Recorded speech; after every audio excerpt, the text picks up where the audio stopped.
This is going to be the biggest crisis ever documented in modern history.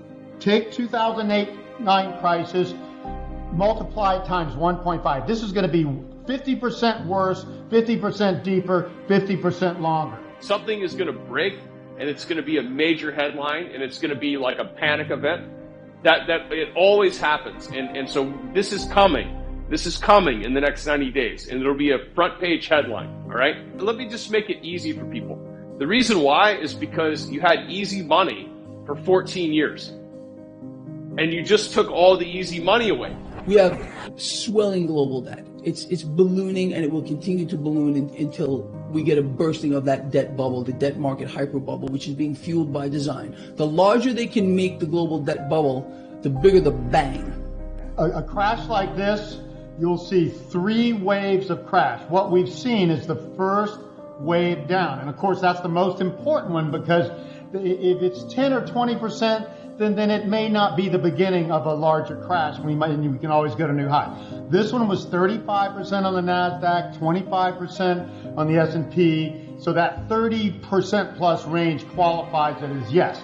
This looks like the first crash, which means now we're in the bounce from that crash where everybody can say, oh, it's over, and one good jobs report, okay? You know, how much this job stuff, we're still catching up from COVID and stuff. So we are in a recession. All the signs point towards a recession. Everybody says it's going to be shallow. That's what the experts say every time we have a recession. Here's the truth about this thing.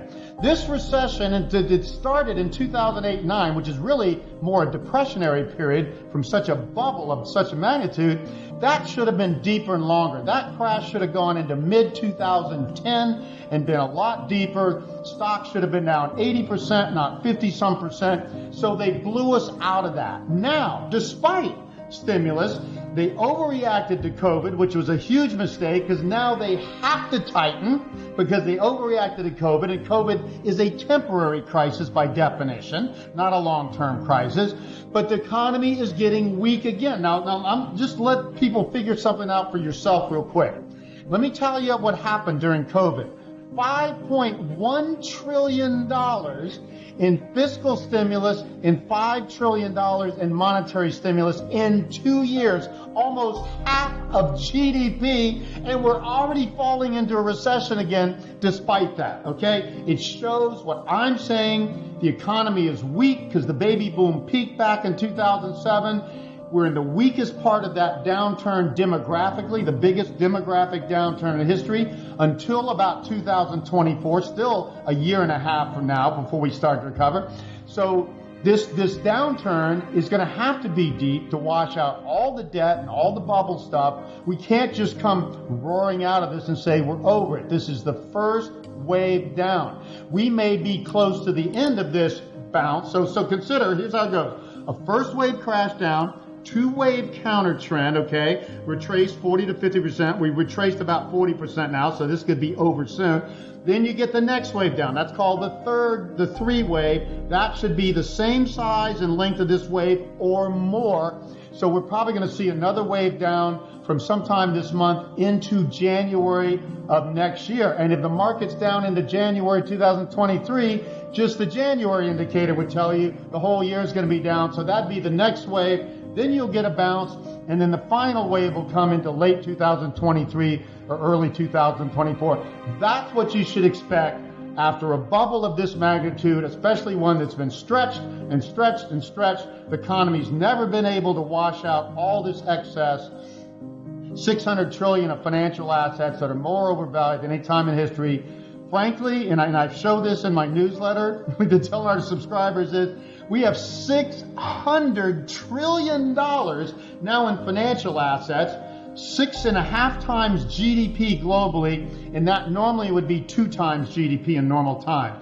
So this bubble has to unwind. That means hundreds of trillions of dollars of financial assets. What is that? Real estate, stocks, bonds, commodities, gold included in there, all have to deflate back down to normal so we can come out of this. And we have to flush out bad debts, the highest debt ratios. Can't even compare the debt ratios globally and domestically to the roaring 20s and past bubbles like this. So people need to understand, this is the greatest financial asset bubble in history. There is no soft landing to this, period. There is no magic way to get out of it. Now that this thing is cracked this far, I've been telling our subscribers for months and years now, they'll come to a point where they keep stimulating, but it's not enough, and the economy breaks down anyway. We are in the beginning phases of that, and it's very, very likely this is going to continue. So don't listen to all of the clueless economists that never thought this could happen in the first place and saying, well, this will be a mild recession and the worst is over. I am telling you, it is not. And you are risking your assets if you do not take this seriously. And you got to remember, if they've been stimulating nonstop for 13 years and we keep getting a weaker economy, and that has been what's happened, okay? Ever since the 2002, they keep stimulating more, and the economy keeps falling to new lows, the stock market. And so people are going to start to see this isn't working. You can't keep a dead economy.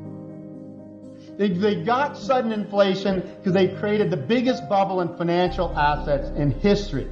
Anybody, any young person today has no chance of investing in retirement where every market from bonds to stocks to real estate is so overvalued that at best it can go sideways for decades to come, and at worst it goes down and you lose money. We need to deflate this financial asset bubble so that things go back. What's the biggest problem in our economy? Young people can't afford to buy a house. You know what a house was, an everyday house was 20 years ago? $120,000. You know what it is now? $420,000. What does that do to your standard of living if you just got married and had 2 kids? Can't afford to buy a house. And if you do, you can't afford to buy anything else.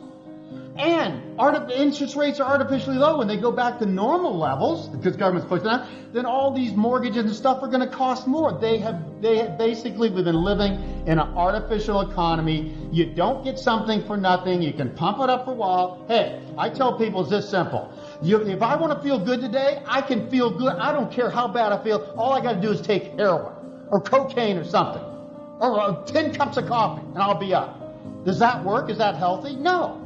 We've been doing this for years, living on artificial stimulus, stretching an economy past when people needed to spend money. The baby boomers were overspending their money and buying all their houses in 2007. I predicted that 20-some years in my newsletters and books before it happened.